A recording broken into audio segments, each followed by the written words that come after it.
Estamos diante daquele clássico anseio das esquerdas. Uma vida mais justa e menos presa aos valores modernos de individualismo e exploração. Para isso, vamos então ao resgate e à releitura de formas de vida pré-capitalistas, na urgência de recuperarmos ideias que possam inspirar outros futuros. O socialismo indo-americano de Mariátegui, os conceitos de negritude e ubuntu, os socialismos africanos do século XX, a ideia de bem viver, a felicidade interna bruta do Butão, são ricas e variadas as propostas da periferia global. Eu sou Paulo Júnior e esse é o Elefante na Sala, o podcast da editora Elefante, que nessa primeira temporada, em 2025, traz uma série de conversas com autores do nosso catálogo. Você nos ouve todas as quintas-feiras no seu tocador de preferência, no YouTube ou diretamente no nosso site. Esse episódio de número 6 trata de Em Busca da Comunidade, Caminhos do Pensamento Crítico no Sul Global, numa conversa com Fabrício Pereira da Silva, que aqui na Elefante também é co-organizador de Os Futuros de Darcy Ribeiro. Fabrício, você começa o livro com a seguinte frase: não há futuro sem passado. Queria que você listasse 2, 3 casos de ideias de comunidade construídas no passado, nessas periferias do mundo, que te parecem mais interessantes para o momento que a gente vive, que podem nos instigar a abrir a cabeça, ao menos enxergar outros projetos de mundo. Bom, Paulo, primeiro, agradecer pelo convite, dar bom dia, boa tarde, boa noite a todos os nossos ouvintes aqui no podcast da Elefante, dar os parabéns para a editora por essa nova iniciativa. E respondendo a sua pergunta, há muitos casos trabalhados nesse livro que eu publiquei pela Elefante recentemente, Em Busca da Comunidade, né? E eu destacaria os mais contemporâneos, o bem viver dos países andinos, que é o mais próximo da gente aqui, que se expressou principalmente na Bolívia e no Equador, durante os governos do Evo Morales e do Rafael Correa, respectivamente, né? E a partir de diversas atividades dos movimentos indígenas e outros diversos movimentos sociais nesses dois países. Houve, inclusive, transformações importantes institucionais, né? Novas constituições, reconhecimento de novos direitos, a ideia de plurinacionalidade na Bolívia, né, que implica numa nova concepção de Estado, né, com ideias de democracia comunitária envolvidas aí.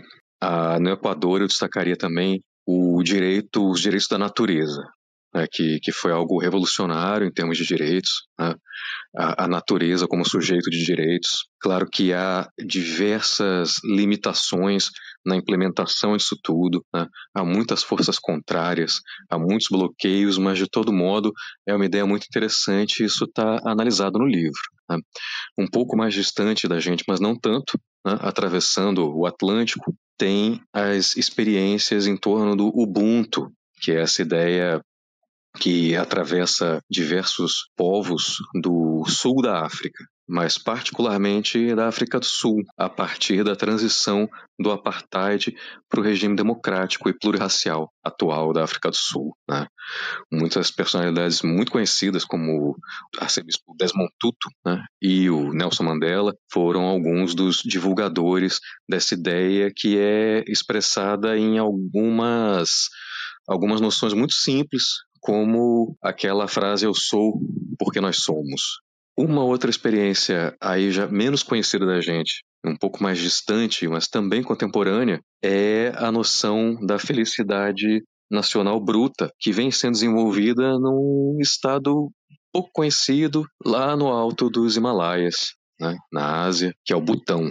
Nas últimas décadas vem havendo também todo um debate filosófico, aí também imbricado com uma religiosidade budista, que é majoritária naquele país, né, que defende uma vida mais comunitária também, mais comunal, e uma noção não ocidental de felicidade e uma noção não ocidental de desenvolvimento. Uma ideia de desenvolvimento que não é baseada num crescimento econômico, mas que é baseada em tentativas até mesmo de medir a felicidade o bem-estar dos indivíduos, né, e das famílias no Butão. Essa ideia da felicidade nacional bruta, ela derivou num índice de medição da felicidade nacional bruta. E ele vem sendo aplicado em outros países, outros estados, outras cidades do mundo, e no Ocidente, inclusive. Então, eu mencionaria esses três, principalmente. Mas, além disso, Paulo, esse livro, na verdade, faz uma viagem a partir do começo do século XIX por diversas noções que têm como centro a ideia de comunidade. Desde as reflexões lá dos chamados populistas na Rússia, lá na Rússia czarista, no século XIX, né, os socialistas populistas, socialistas românticos, comunitários da Rússia no século XIX, passa pelo grande pensador peruano Mariátegui, né, primeiras recepções do marxismo na América Latina, com uma faceta própria, uma faceta indígena. Passa pelas noções de panafricanismo e negritude, tudo que há de debate em torno da comunidade e reflexão em torno de uma vida de maior integração entre as pessoas, menos consumista, né? Até chegar a essas experiências contemporâneas que eu já mencionei aqui. Agora, a gente está pensando nessas experiências do passado, né, enquanto inspiração, né, para um novo tempo, e do mesmo modo a gente tem uma sensação de esgotamento da vida cotidiana. Por exemplo, quando a gente lê sobre recorde de temperatura a cada verão, sobre inteligência artificial, tudo parece meio catastrófico hoje em dia, né? Que sensação é essa de que a gente está caminhando para um fim da vida e ainda assim dá para dizer, Fabrício, que o cidadão está mais atento a isso, que as pessoas em geral estão mais ligadas, mais críticas às vidas que estão levando? Me parece que sim, Paulo, me parece que sim. Essa sensação é uma sensação de fim de mundo, né? Tem muita relação com uma ausência das utopias. Essa sensação que começou talvez nos anos 70, 80 do século passado ainda, a partir das crises do marxismo, crises de algumas experiências socialistas, né, das principais experiências socialistas naquele momento, até chegar a desembocar naquele momento, no final do século XX, em que se falava que não havia mais alternativa, né? Não há alternativas. Era a declaração famosa da então primeira-ministra da Inglaterra, Margaret Thatcher, né? Desde então, há essa ausência de utopias. Isso se mantém. Apesar de algumas expressões aqui e ali de esperança, como os fóruns sociais mundiais, as revoltas de Seattle, as primaveras árabes, mas de um modo geral, as pessoas, cada um de nós, parece atravessado por uma vida muito focada no presente e uma ausência de perspectiva de futuro, especialmente de futuros utópicos revolucionários. E com esse livro, né, eu tentei mostrar que há nas periferias globais, que há no hoje chamado Sul Global, experiências, que houve experiências no século XIX, no século XX, diferentes daquelas mais conhecidas do socialismo, né? Outras alternativas, e que contemporaneamente seguem havendo alternativas. Né? A ideia do livro não é apresentar modelos fechados, é apresentar inspirações, mostrar que existem alternativas. Essas alternativas, talvez, ou algumas dessas alternativas, talvez não possam ser seguidas estritamente, não possam ser implementadas em outro país, outra região do mundo, talvez não possam ser implementadas estrito sensu no Brasil, mas existem experiências nos países pobres do mundo, entre os condenados da terra, que são experiências inspiradas em tradições, sim, inspiradas no passado, mas um passado que se reproduz no presente, que faz parte da modernidade, né? Não é coisa que ficou parada no tempo, que ficou parada lá atrás. São projetos que se inspiram no passado, em concepções, às vezes, de um socialismo romântico, ou de projeções de uma vida comunitária que havia entre esses povos antes do capitalismo, antes da modernidade, que de alguma maneira se preservam ainda, não foram totalmente destruídos, foram readaptados na modernidade e inspiram um projeto de futuro, né? Por isso que eu falo lá na abertura que não há futuro sem passado. E me parece que essa consciência tem aumentado entre as pessoas, entre uma certa esquerda, entre certas pessoas progressistas, né? Entre grupos alternativos, isso tem aumentado. Não sei se é uma coisa que se generaliza, me parece que não, né? Mas aumentado em alguns nichos, né? Respondendo à segunda pergunta que você fez. E aí é muito interessante conectar esse senso de comunidade com uma outra dimensão de comunidade também, que é essa comunidade, a comunhão dos seres humanos com a natureza, né? E aí a gente tem uma inspiração muito grande aqui no Brasil do Krenak, do Copenhague, de pensamentos indígenas, e a gente vai vendo que a modernidade separou o ser humano da natureza, né? A gente se entende como algo apartado da natureza e talvez o único caminho para a salvação do planeta, ou para a salvação da humanidade, é a gente se reconectar com a natureza. Agora, a gente sempre tende a pensar que a reflexão, né, que esse olhar para outras comunidades é um interesse exclusivo da esquerda, que uma política de esquerda vai sempre buscar essa sociedade mais igual, mais coletiva, mais justa. Mas como isso se dá nesses casos, Fabrício? A gente tem tido políticos, planos de governo de esquerda que têm dado vazão a isso ou esse termo já não dá mais conta? Tem vazão mais em candidatos em projetos de esquerda do que em candidatos em projetos de direita. Mas, dito isso, há que considerar, como você mesmo mencionou, algo muito fundamental, né? Que é entender que existem várias esquerdas e existem várias direitas.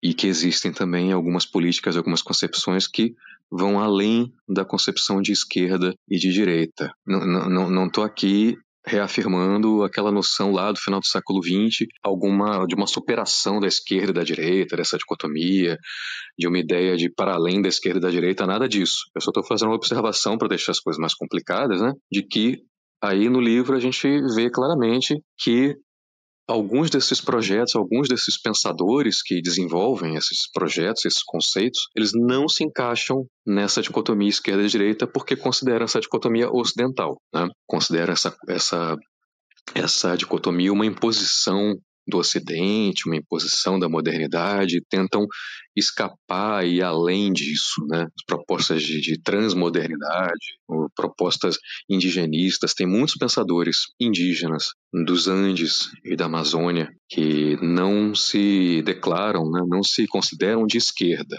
muito menos de direita, claro. E tem pensadores também que trabalham com o Ubuntu no sul da África, ou que trabalham com essa noção de felicidade nacional bruta, né, no Butão, nos Himalaias, na Ásia Central, que não se definem como de esquerda nem de direita, muito pelo contrário. Exatamente porque eles consideram suas propostas às vezes, né, em algumas versões mais fortes assim dessas propostas, consideram elas não ocidentais, né? Consideram uma superação que propõe uma superação da modernidade e aí colocam a própria ideia de esquerda e a própria ideia do socialismo e do marxismo como ideias que fazem parte do Ocidente também, são propostas ocidentais também, das quais eles também querem escapar, as quais eles também querem superar. Mas eu considero particularmente, né, até pela minha formação, a essa dicotomia esquerda-direita expressa muita coisa ainda, não deve ser abandonada, mas considerar que tem coisas que não entram nela, tem expressões da vida social e política do mundo que não entram nela. Eu falo aqui a partir, né, da academia, disciplinas da ciência política, das ciências sociais, né? Eu sou professor, sou pesquisador na área da ciência política, da política internacional. São disciplinas muito ocidentais, né?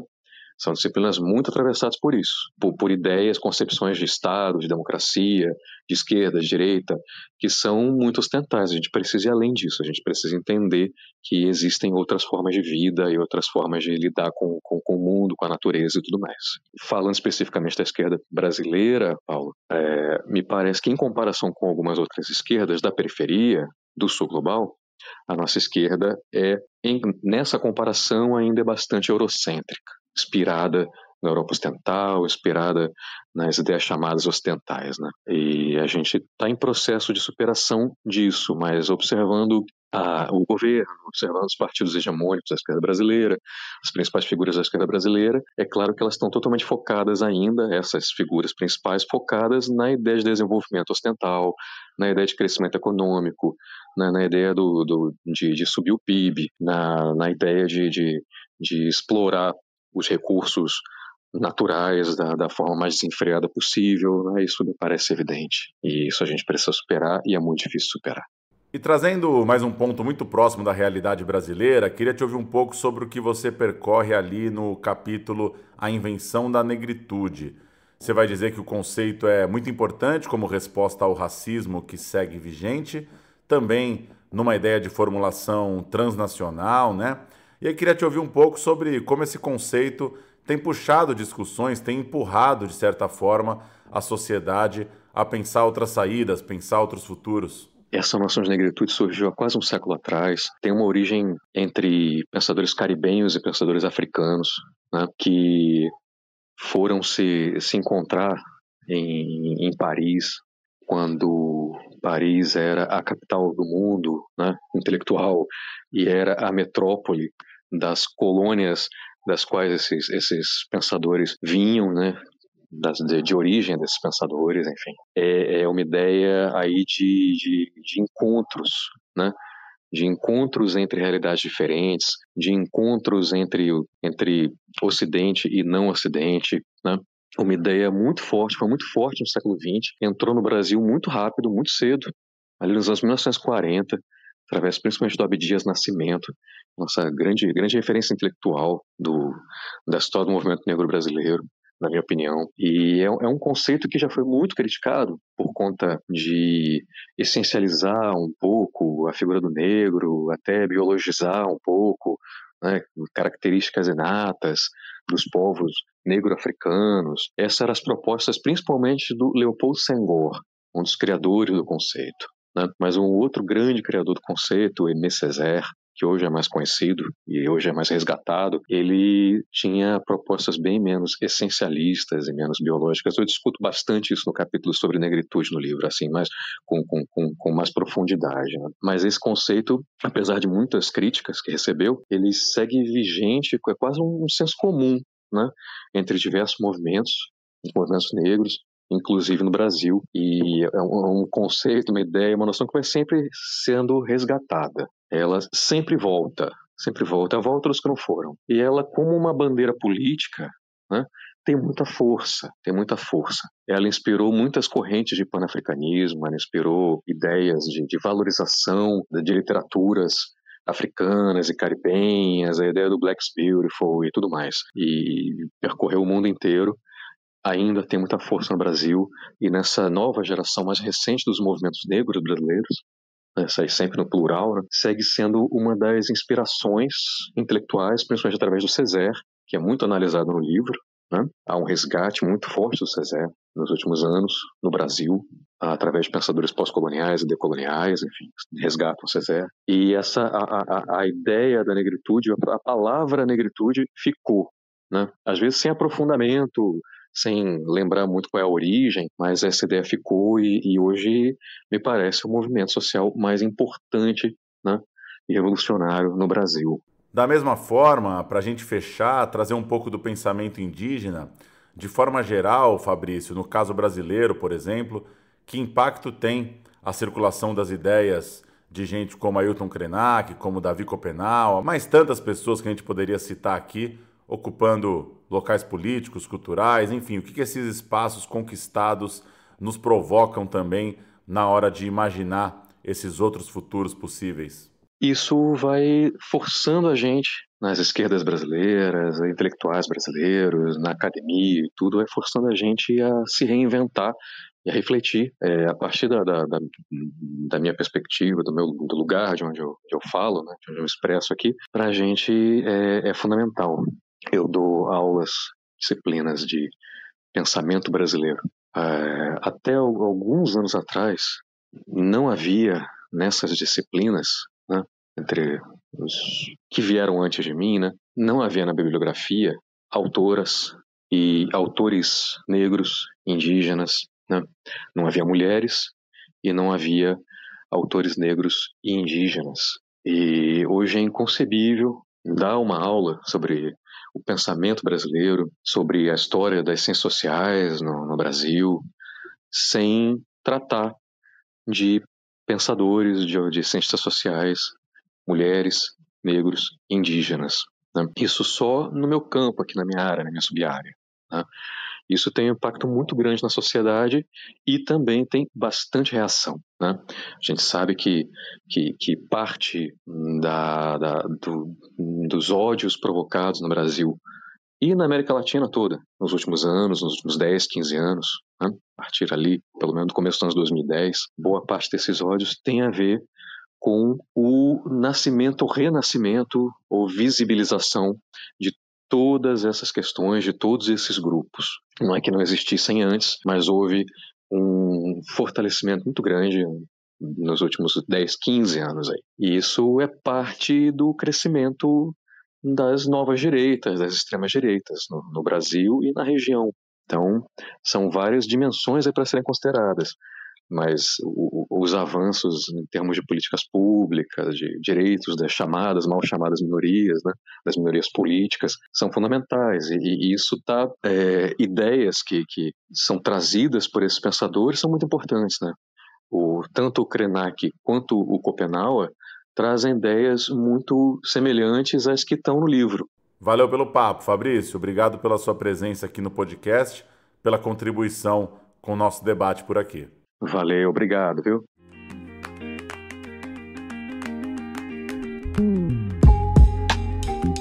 O Elefante na Sala chega com uma nova conversa toda quinta-feira. Você nos apoia ao curtir o podcast no seu tocador e seguir nossos canais, inclusive no YouTube, além de recomendar, claro, esse papo para sua rede interessada nos debates que a gente faz com os livros.